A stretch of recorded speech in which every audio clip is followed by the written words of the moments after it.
Hello, dear students. How are you all? I hope everything is fine at your end.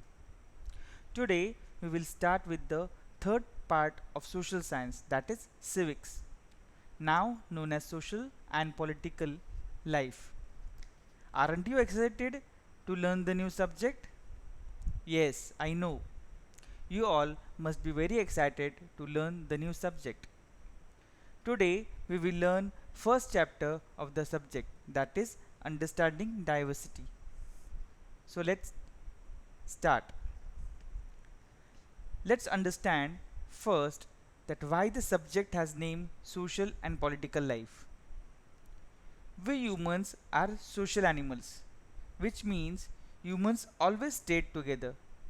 They stayed in groups. Man is a social animal. He does not live alone. He lives in society where many other people live. Let me give you an example for your better understanding. Thousands of years ago, when humans were hunters and gatherers, if human would have thought of staying alone, could have he survived? No.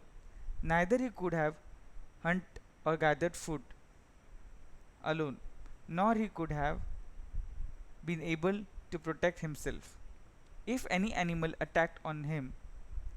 So humans always stayed in groups, and as they stayed in group, they could survive and progressed or evolved.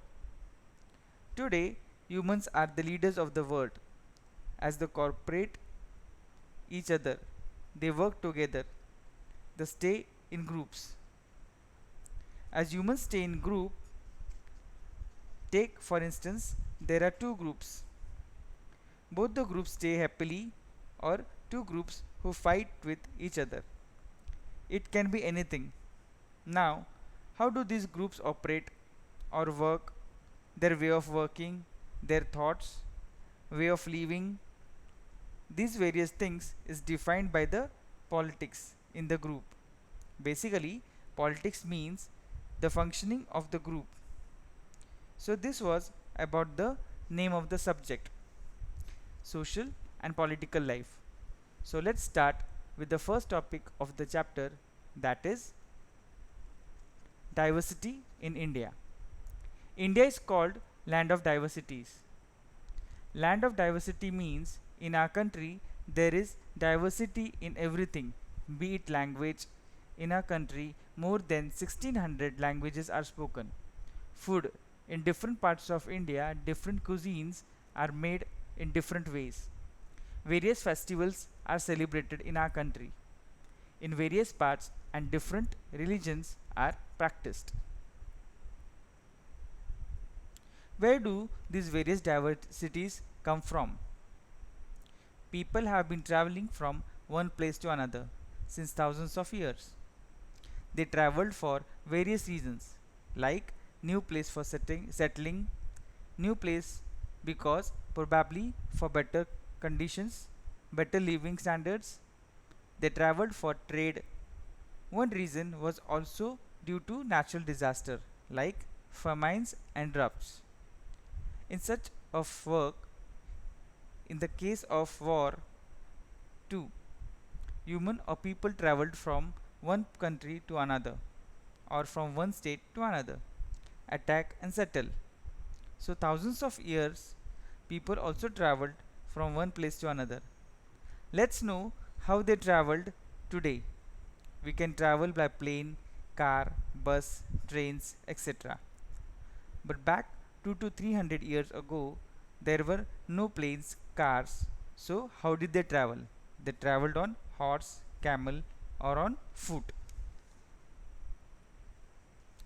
How do diversity come by traveling? When people travel from one place to another, or when people move from old place to new place, they learn that the food, language, music, traditions are different. So when they settled in a new place, they adjusted themselves accordingly. So they mix their new or old language, food, music, etc. So that comes out as diversity and enriches our culture. Now, culture. What basically is culture? What does culture mean? Culture means way of living, like what people eat, how they live, or their music. Their way of dressing is culture of that place. It's a part of the culture of that place.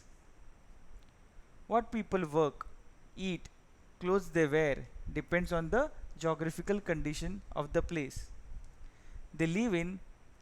How does it depend on geographical condition? I will give an example. In Andhra Pradesh, it's humid and hot. There is seashore. What kind of clothes people in Andhra Pradesh would wear? Obviously, due to hot and humid climate, they will be getting too much of sweat. So they will wear thin and loose clothes like kurta and dhoti. There's an image in the slide for your referral. Now think or assume if someone is staying in Arctic country where there is snowfall and too much of cold. What would the people wear in such place? Obviously, thick and woolen clothes will be worn by the people in that cold place. They will be always covered with clothes so that they will they will feel warmth. So that will be their culture. This is how geographical condition affects the culture of the region.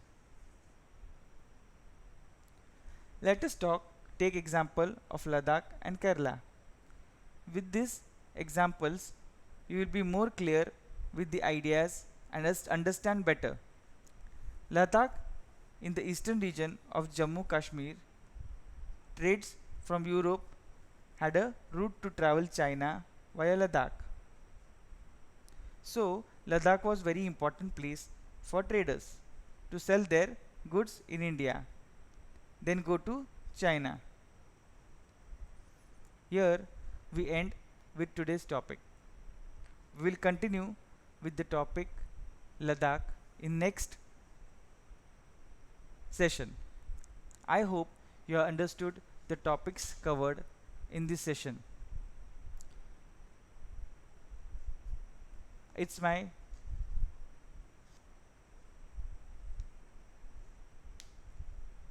hello. I request everyone to read textbook and underline the hard words so that you recite them. Read the slides and read the slides carefully. Listen to the slides and understand the chapter and the topics well.